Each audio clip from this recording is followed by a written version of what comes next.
দেশে আসছে চারিদিক থেকে প্রোটোকল, হাইরে প্রোটোকল, এগুলো প্রধানমন্ত্রীরাও এই প্রোটোকল পায় না। সেনাবাহিনী নেমে গিয়ে 4000 সেনাবাহিনী একটা দলের প্রধানকে প্রোটোকল দেয়া লাগছে। নিজ দেশের ভিতরে সে জনগণের সাথে সাক্ষাৎ করতে পারছে না, এত প্রোটোকল তাকে দিয়ে রাখতে হয়। কিসের এত ভয়? সে বলে দেশে আসা আমার উপরে নির্ভর করে না। তাহলে কার উপরে নির্ভর করে? তার দেশে আসা তো কোনো রাজনৈতিক দলের উপরে নির্ভর করে না, ইন্টারিম গভর্নমেন্টকে তো থোড়া কেয়ার করে। তাহলে তার দেশে আসা নির্ভর করছে কাদের উপরে? আর কাদের সাথেই বা মাসোয়ারা করে আবার সে দেশে আসছে? তাদের দলের কিছু দলের নেতাকর্মীরা বলে এই ছাত্র সংসদ নির্বাচন নাকি কোনো ধরনের প্রভাব ফেলবে না জাতীয় নির্বাচনে। তো এই সন্তুষ্টি নিয়ে তারা ঘুমা, আমরা এগুলা নিয়ে বেশি একটা মন্তব্য করবো না। তারা যদি এতেই খুশি হয় তো আলহামদুলিল্লাহ, খুশি থাক। ছাত্র সংসদ নির্বাচনে যে ছাত্র সংগঠনগুলো অংশগ্রহণ করেছিল, যে ক্যাম্পাসগুলোতে নির্বাচন হয়েছিল, মনে রাখবেন এই ক্যাম্পাসগুলো হচ্ছে বাংলাদেশের আদি এবং প্রসিদ্ধ সমৃদ্ধ মেধাবীদের আতুরঘর হিসেবে পরিচিত এই ক্যাম্পাসগুলো। এই ক্যাম্পাসে যে ছাত্ররা পড়ে এরা ঘুমায় থাকে না।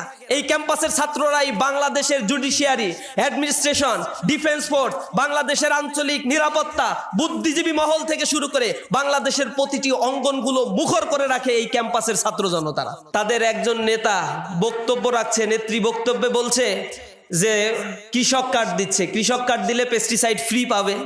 এরপরে ফ্যামিলি কার্ড দিচ্ছে, ফ্যামিলি কার্ড দিলে নাকি ভাতা, একটা নির্ধারিত হারে ভাতা পাবে। তারা বলছে যদি আমারে আপনারা ভোট না দেন আর তারেক রহমান প্রধানমন্ত্রীও হয়, এরপরেও তো আমি যদি না জিতি তাহলে তো আপনারা ভাতা পাবেন না। তার মানে বোঝা যায় যে তারা হচ্ছে একেবারে সিলেক্টেড এবং পারপাসিভ কিছু কাজ করবে। তারা দেশের নেতা হয়ে ওঠার কোনো খায়েশ আর আন্তরিকতা তাদের ভিতরে নেই।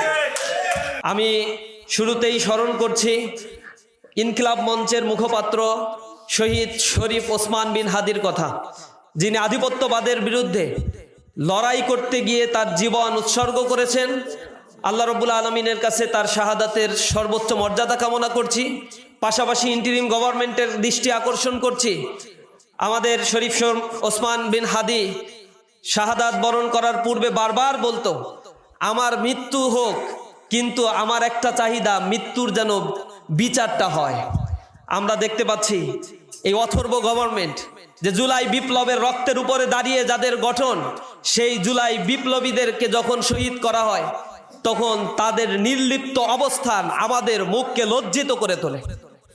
তারা এই রক্তের উপরে দাঁড়িয়ে যে টালবাহানা করছে এবং একটা নির্ধারিত শক্তিকে নিয়ে যেভাবে পূজন নীতি অবলম্বন করেছে, এর আমরা তীব্র নিন্দা এবং ধিক্কার জানাই। বাংলাদেশের রাজনীতির একটা গণপরিবর্তন হয়েছে, মানুষ পরিবর্তনের আশায় উন্মুখ হয়ে আছে। গ্রামে নগরে বন্দরে পাড়া মহল্লায় আজ মানুষ উন্মুখ হয়ে আছে একটি পরিবর্তন সংগঠিত করার জন্য। কারণ মানুষ দেখেছে জুলাই পরবর্তী যে পরিবর্তনের জন্য সহস্রাধিক মানুষ জীবন দিয়েছিল, সেই কাঙ্ক্ষিত পরিবর্তন বাংলাদেশে ঘটে নাই। শুধুমাত্র হাত পরিবর্তন হয়েছে, সাদার জায়গায় রয়েছে, বরং আরো দ্বিগুণ পরিমাণে বৃদ্ধি পেয়েছে। এখন তারা নতুন একটা ট্রাম্প কার্ড খেলার চেষ্টা করছে। আমি দেখলাম তাদের একজন নেতা বক্তব্য রাখছে, নেত্রী বক্তব্যে বলছে যে কৃষক কার্ড দিচ্ছে, কৃষক কার্ড দিলে পেস্টিসাইড ফ্রি পাবে। এরপরে ফ্যামিলি কার্ড দিচ্ছে, ফ্যামিলি কার্ড দিলে নাকি ভাতা, একটা নির্ধারিত হারে ভাতা পাবে। তারা বলছে যদি আমারে আপনারা ভোট না দেন আর তারেক রহমান প্রধানমন্ত্রীও হয়, এরপরেও তো আমি যদি না জিতি তাহলে তো আপনারা ভাতা পাবেন না। তার মানে বোঝা যায় যে তারা হচ্ছে একেবারে সিলেক্টেড এবং পারপাসিভ কিছু কাজ করবে। তারা দেশের নেতা হয়ে ওঠার কোনো খায়েশ আর আন্তরিকতা তাদের ভিতরে নেই। তারা এটাই বুঝাইতে চায় তারা যদি 100-150 কনস্টিটিউয়েন্সিতে নির্বাচন করে বিজয় অর্জন না করে, ক্ষমতায় ফরমেশন করলেও যে 150 আসনে তারা বিজয় অর্জন করবে না, তাদের জনগণের উপরে, ওই আসনের জনগণের উপরে তারা সেই পূর্বের নেচারগুলোই তারা বহাল রাখবে। এই মেসেজগুলো তাদের রুট লেভেল পর্যন্ত তারা দিচ্ছে। অথবা এইটা নিয়ে তারা প্রতারণার আশ্রয় নেওয়া শুরু করেছে। যেমনি প্রতারণার আশ্রয় নিয়েছিল এর আগে মনস্টার হয়ে যাওয়া ফ্যাসিবাদী একটি বিশাল আধিপত্য বিস্তারকারী একটি সরকার, ফ্যাসিবাদী আওয়ামী লীগ। তারা বলেছিল 10 টাকা সেরে চাল, 5 টাকায় কাঁচা জাল, ঘরে ঘরে চাকরি, ডিজিটাল বাংলাদেশ গড়ে তুলবে, এই স্বপ্ন দেখিয়ে বাংলাদেশকে একটা দেউলিয়াত্বের দিকে তারা নিয়ে গিয়েছে। তারা 10 টাকা সেরের চালের কথা বলে যে প্রতারণা তারা করেছিল, বাংলাদেশের মানুষ তাদের এই প্রতারণা পরবর্তীতে বুঝতে পেরেছে। তারা যখন বলেছিল 5 টাকায় কাঁচা জাল খাওয়াবে, 200 টাকায়ও কাঁচা জাল পরবর্তীতে পাওয়া যায় নাই। ঘরে ঘরে চাকরির কথা বলে শিক্ষিত বেকারের সংখ্যা, তারা যখন বাংলাদেশ থেকে বিতাড়িত হয়েছে তখন শিক্ষিত বেকারের সংখ্যা 40 লক্ষ বাংলাদেশে তারা রেখে গিয়েছে। তারা ডিজিটাল বাংলাদেশ, স্বপ্নের বাংলাদেশ করে মাথাপিছু আয় আকাশচুম্বী করে তুলবে। মানুষকে এই স্বপ্ন দেখিয়ে 6 কোটি 20 লক্ষ মানুষকে তারা দারিদ্র সীমার নিচে রেখে এই বাংলাদেশ থেকে তারা পালিয়েছে। তারা ব্যাংক লুটের স্বর্গরাজ্যে পরিণত করেছে। 6 লক্ষ কোটি টাকা বাংলাদেশ থেকে তারা পাচার করেছে, বাংলাদেশের ব্যাংকগুলো থেকে তারা ঋণ খেলাপি করেছে, লুটপাট করে 234 বিলিয়ন ডলার বাংলাদেশ থেকে তারা পাচার করেছে। এই মহা উৎসবে পরিণত করেছিল নিজেরা নিজেদের আখের ঘোষানোর জন্য। কোটি কোটি টাকার আলিশান জীবন যাপন তারা করেছে। তাদের এক পা ছিল বাংলাদেশে, আর এক পা ছিল বিদেশে। আত্মীয় স্বজন, পাড়া প্রতিবেশী যা ছিল সব বিদেশে অবস্থান করেছে, আর নিজেরা রাজনীতি করে কোটি কোটি টাকা উপার্জনের একটা মেশিন হিসেবে বাংলাদেশে তারা অবস্থান করেছিল। যখনই একটা ধাক্কা লাগছে সব বাংলাদেশ থেকে পলাইছে। আমরা একই চরিত্র দেখতে পাচ্ছি আর একটা দলের মধ্যে। আমরা ভেবেছিলাম জুলাই পরবর্তী তাদের একটু বোধোদয় হবে, একটা পরিবর্তন হবে। জনগণ তাদের এই প্রতারণা ধরে ফেলেছে। এখনো যদি জনগণ জাগ্রত না হয়, এর মাসুল তাদেরকে দিতে হবে। এখন পর্যন্ত এই স্বাধীন সার্বভৌম বাংলাদেশে জুলাই পরবর্তী যে সাম্য আর ঐক্য, মানবিক মর্যাদা, সামাজিক সুবিচারের বাংলাদেশ আমরা দেখতে চেয়েছিলাম, এই সামাজিক সুবিচার প্রতিষ্ঠিত করতে গিয়ে সরকারকে যে ভূমিকা রাখার কথা ছিল তা তারা ব্যর্থ হয়েছে। আমরা দেখেছি একটা দলের আন্তঃকন্দলের মধ্য দিয়ে 200-এর অধিক তারা মানুষকে পিটিয়ে পিটিয়ে হত্যা করে ফেলেছে। সেগুলোর বিচার হয় না। বিচার বহির্ভূত এই হত্যাকাণ্ডের কারণে আজকে বাংলাদেশের আনাচে কানাচে মানুষ বরং অস্বস্তির মধ্যে আছে। চাঁদাবাজির এক মহা উৎসবে পরিণত করেছে বাংলাদেশকে। এই জায়গা থেকে পরিবর্তন এখন অবশ্যম্ভাবী। এজন্য বাংলাদেশে জুলাইয়ের পরবর্তী আমরা বলেছিলাম জুলাই চার্টারের আইনি ভিত্তি দিতে হবে। আমরা গণভোটের কথা বলেছিলাম, দ্রুত গণভোট দিতে হবে জাতীয় নির্বাচনের আগে। যদি সেটা দেওয়া হয় তাহলে পাবলিক তাদেরকে বুঝিয়ে দিবে বাংলাদেশের মানুষ আসলে কি চায়।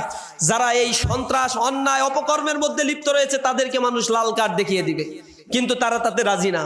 কারণ রাজি না, এটা একমাত্র কারণ হচ্ছে গণভোট আর যদি জাতীয় নির্বাচন একদিনে হয়, কারচুপি, সন্ত্রাসী কর্মকাণ্ড সব একদিনেই তারা করতে পারবে।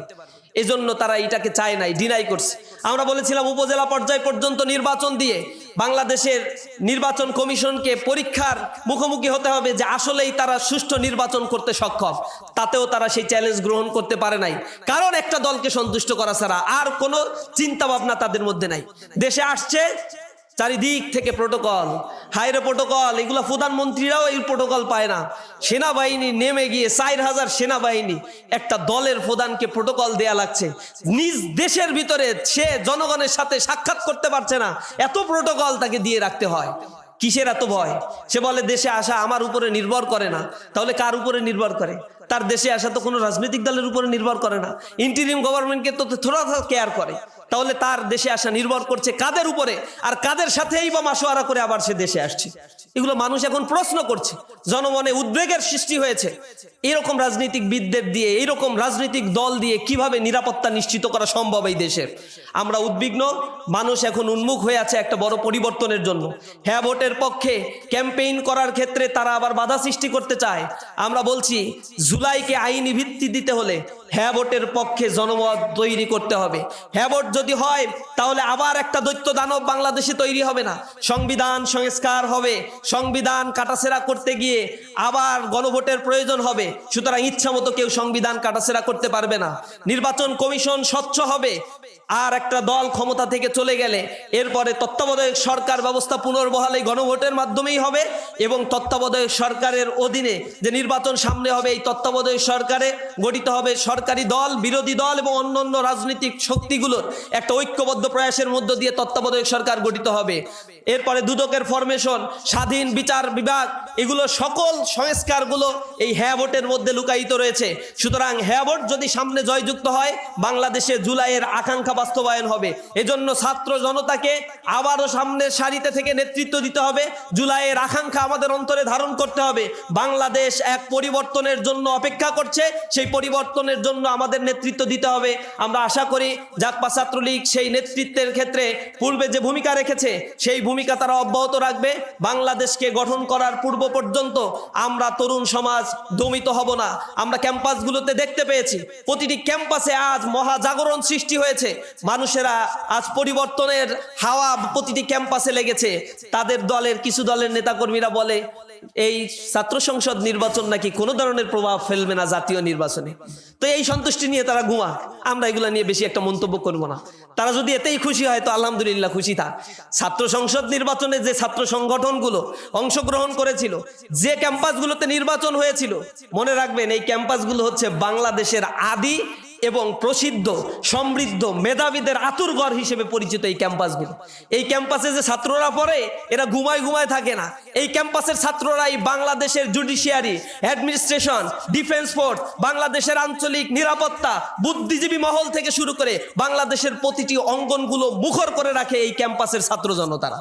সুতরাং এই ক্যাম্পাসের ছাত্ররা যে সিদ্ধান্ত নিয়েছে তা যদি আপনারা মনে করেন এরপরেও আপনাদের পূর্বতন রাজনৈতিক বন্দোবস্ত আপনারা জাহির রেখে এরপরে আপনারা ক্ষমতায় গিয়ে আবার পূর্বের রাজনীতি করতে থাকবেন, তাহলে সময়ের অপেক্ষা করেন। সময় আছে, এখনো ফেরত আসেন। বাংলাদেশের প্রশ্নে আমরা একতাবদ্ধ হয়ে যাব। বাংলাদেশকে আধিপত্যবাদের করাল গ্রাস থেকে মুক্ত করার জন্য আমরা বাংলাদেশপন্থী হয়ে স্বাধীনতার সার্বভৌমত্ব, সাম্য, মানবিক মর্যাদা, সামাজিক সুবিচার প্রতিষ্ঠার জন্য কাঁধে কাঁধ মিলিয়ে আমরা কাজ করব। আল্লাহ রাব্বুল আলামিন আমাদেরকে সেই তৌফিক দান করুন।